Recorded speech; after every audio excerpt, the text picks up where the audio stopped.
இனியாவது மீனா கொஞ்சமாவது நல்லபடியா யோசிச்சு எந்த பிரச்சனையில சிக்காம இருந்தா நல்லாயிருக்கும் அப்படின்னு நினைக்கிறவங்க, மறக்காம நம்ம வீடியோக்கு ஒரு லைக் பண்ணிக்கோங்க. பார்த்தா இந்த ஒரு மாமியார நான் பார்த்ததே கிடையாதுங்க அப்படின்னு நினைக்கிறவங்க, மறக்காம கமெண்ட்ல சொல்லுங்க. இப்போ சொந்த மருமகளுக்கு ரூ. 2,00,000 நஷ்டம் ஆக போகுதுன்னு முன்கூட்டியே தெரிஞ்சு இருந்தும், விஜயா வந்து மீனாவ காப்பாத்தாம, அந்த சிந்தாமணிக்கு ஹெல்ப் பண்றது எந்த விதத்திலயுமே நியாயமே கிடையாது. எனக்கு பார்க்கும்போது பயங்கர கடுப்பாவும், கோவமாவும் இருந்துச்சு. ஸோ ரிவ்யூ பண்ற நமக்கே இவ்ளோ கடுப்பா இருக்குதே! அப்படின்னு நினச்சுட்டு தான் நான் பண்ணிட்டுருக்கிறேன். உங்களுக்கும் இப்படித்தான் இருக்கும்னு சொல்லிட்டு நான் நினைக்கிறேன். ரைட், இப்போ கதைக்குள்ள வருவோம். இப்போ மீனா வந்து ரூ. 2,00,000 ஏமாந்துட்டாங்க அப்படின்னு சொல்லிட்டு அவங்களுக்கு தெரிஞ்சு போச்சு. இது நான் பண்ண செயல் தான். ஆனா இதுல எழுதியிருக்கிறது இப்படி எழுதவே இல்ல அப்படின்ற மாதிரியே சொல்றாங்க. இதே மெத்தட தான் ஃபாலோ பண்ண போறாங்க ஸ்ருதியும், மீனாவும் சேர்ந்துட்டு. என்ன பண்றாங்க அப்படின்னா, சிந்தாமணி கிட்ட வந்து ஒரு ஆர்டர் குடுக்குற மாரி குடுத்து, ஆ ரூ. 2,50,000 குடுக்குற மாரி குடுத்து, ரூ. 50,000 அட்வான்ஸ் குடுத்துருக்கேன். இப்போ இதுல நீங்க வந்து வேலைய பார்த்து முடிச்சதுக்கப்புறம் மிச்ச அமௌண்ட்ட வாங்கிக்கோங்கன்னு சொல்றாங்க. அதே மாதிரி ஸ்ருதி சொன்னதுனால, அந்த சிந்தாமணி பொம்பளைக்கு வந்து ஸ்ருதிய தெரியாது. ஸோ, அதுவும் டெக்கரேஷன் பண்ணி முடிச்சது. இவங்க எப்படி அத ரூ. 2,00,000 மாத்தி வாங்குனாங்களோ, அதே மாரி வாங்குறாங்க. ஆனா, இந்த தடவ வந்து ஸ்ருதி வந்து உண்மைய சொல்லிடுறாங்க. "நான் தான் குடுத்துட்டேனே அட்வான்ஸ் எல்லாத்தையும். பணத்த எல்லாத்தையும் மொத்தமா வாங்கிட்டு என்ன என்ன ஏமாத்துறீங்களா?" அப்படின்னு சொல்லி சொல்லும்போது தான் சிந்தாமணிக்கு தெரிய வருது. ரைட்டு. இது வந்து நம்ம பண்ண மாரியே நமக்கு பண்ணியிருக்காங்க அப்படின்ற மாதிரி நெனைக்கிறாங்க. என்ன உங்களுக்கு பண்ணா மட்டும் வலிக்குதா? அதே மாரி தானே மீனாவுக்கும் தொழில்ல போட்டி இருக்கும். ஆனா இந்த அளவுக்கு பொறாம பிடிச்சு போயிட்டு பணத்த ஏமாத்துற வேல வச்சுக்காதீங்க அப்படின்னு சொல்லி சொல்லும்போது தான், அப்பதான் சொல்றாங்க, "என்ன கண்ணு என்னவே ஏமாத்திட்டீங்க? நான் உனக்கு செஞ்சத திருப்பி நீ எனக்கு அப்படியே ரிப்பீட் பண்ணிட்டியா?" அப்படின்ற மாதிரி சிந்தாமணி கேட்குறாங்க. அதுக்கு தான் ஸ்ருதி இருந்துட்டு, "ஒருத்தவங்கள ஏமாத்தி முன்னேறணும்னு நினைக்கவே நினைக்காதீங்க. நேர்மையா முன்னேறுங்க.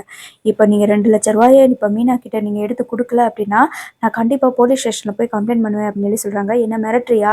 நான் யார் யாருக்கு எங்கெங்க எவ்வளோ குடுக்கணுமோ அதெல்லாம் குடுத்து தான் வச்சிருக்கேன்." அப்படின்னு சொல்லும்போது தான், "என்கிட்ட எவிடன்ஸ் இருக்குது. நீங்க பணம் மட்டும் இப்ப நீங்க மீனா கிட்ட குடுக்கல அப்படின்னா, கண்டிப்பா நான் போய் கம்ப்ளைண்ட் பண்ணுவேன்." அப்படின்ற மாதிரி ஸ்ருதி சொல்றாங்க. தாராளமா குடுங்க. அதுக்கு முன்னாடி உங்க அத்தையவும் அந்த பேர்ல சேர்த்துக்கோங்க. ஏன்னா, நீ மாஸ்டர் தான். இந்த அளவுக்கு எனக்கு மாஸ்டர் பிளான் போட்டு குடுத்தது. அதனால அவங்களையும் சேர்த்துக்கோங்க. உங்க சொந்த மருமகளுக்கு கூட உங்க வீட்ல மரியாதை இல்ல. சொந்த மருமகளுக்கு நஷ்டமாக போகுது அப்படின்னு நெனச்சு, அவங்களே எனக்கு உதவி பண்ணாங்க. முதல்ல உன் வீட்டுக்குள்ளேயே உனக்கு எதிரிய வச்சுக்கிட்டு, வெளியில இருக்கிற எங்கள திருத்த நினைக்கிறியே! என்னத்த சொல்றது? அப்படின்ற மாரி சொல்றாங்க. நீ அதுக்கு மீறி போய் கம்ப்ளைண்ட் பண்ணனா, நான் உன் மாமியாரையும் சேர்த்து தான் சொல்லுவேன் அப்படின்னு சொல்லும்போது தான் ஸ்ருதி சொல்றாங்க, வாங்க மீனா, ஆன்ட்டியும் சொல்லுவோம். சார் ஆன்ட்டி இப்படி பண்ணுவாங்கன்னு எதிர்பார்க்கவே இல்ல அப்படின்னு சொல்லும்போது, மீனா ரொம்ப அழறாங்க. சார் இப்படி அத்தை நமக்கே இப்படி பண்றாங்களே!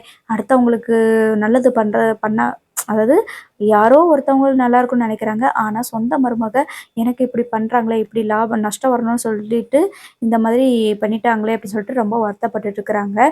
ஃபர்ஸ்ட்டு இப்ப நீங்க அதெல்லாம் நீங்க இவங்களுக்கு குடுக்குற பணத்த நீங்க குடுக்கல அப்படின்னா, உடனே இப்ப நான் சோசியல் மீடியால எல்லா விஷயத்தையும் போஸ்ட் போடுவேன்.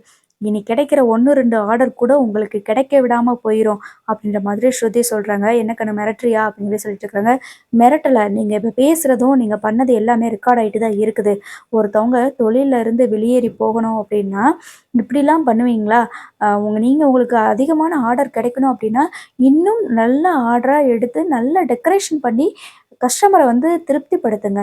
அதுக்கு மட்டும் இல்ல. அது இல்லாம உங்களுக்கு எதிரியா இருக்கிற போட்டியாளரா இருக்கிற தொழில்ல முன்னேறணும்னு நினைக்கிறவங்கள இப்படி கீழ போட்டு மிதிக்கணும்னு நினைக்காதீங்க அப்படின்னு ஸ்ருதி வந்து பயங்கரமா பேசுறாங்க. இப்ப மட்டும் நீங்க இவங்க மீனாக்கு வந்து நீங்க பணம் குடுக்கல அப்படின்னா, என்கிட்ட இருக்கிற எவிடன்ஸ் எல்லாத்தையுமே நான் வந்து சோசியல் மீடியால போட்டுவிட்டு, உங்களுக்கு அடுத்து எந்த ஆர்டரும் கிடைக்காது. சிட்டிக்குள்ள மீனா கிடையாது. இனிமே நீங்க தான் எங்கேயுமே எந்த கல்யாண மண்டபத்திலயுமே ஆர்டர் எடுத்து பண்ண முடியாதபடி பண்ணிருவேன். அப்படின்ற மாதிரி ஸ்ருதி சொல்ல, உடனே வந்து சிந்தாமணி என்ன பண்ணிடுறாங்க, பணத்த குடுத்துடுறாங்க. இந்த ஒரு தடவ நீ ஜெயிச்சுட்ட. ஆனா இது இப்படியே விடமாட்டேன். கண்டிப்பா மொத்தமா உன்னை தீர்த்து கட்டுவேன் அப்படின்ற மாதிரி சொல்றாங்க. அது நடக்கும்போது பார்த்துக்கோ அப்படின்னு சொல்லிட்டு, அந்த பாண்ட எடுத்துட்டு கொண்டு வந்து என்ன பண்றாங்க அப்படின்னா, ஸ்ருதி வந்து அண்ணாமலை அப்பா கிட்ட குடுக்குறாங்க. அண்ணாமலை அப்பா இத பார்த்துட்டு என்னம்மா நடந்துச்சு அப்படின்னு சொல்லி சொல்லி கேட்கும்போது, ஸ்ருதி வந்து எல்லாத்தையுமே சொல்லிடுறாங்க. இத கேட்டுட்டு உடனே அண்ணாமலை அப்பாவுக்கு வந்து கோவம் வருது. அவர் கோவம் மட்டும் தான் படுவாரு. எந்திரிச்சு கேட்குறாரு, "என்ன விஜயா இது? என்ன பாண்டு? இப்படி போய் ஏமாத்திருக்கிறியே! சொந்த மருமகளுக்கு இப்படி துரோகம் பண்ணியிருக்கியே!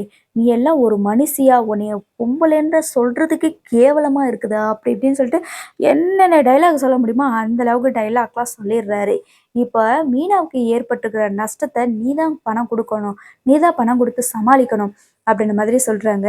மரியாதையா மீனா கிட்ட மன்னிப்பு கேளு.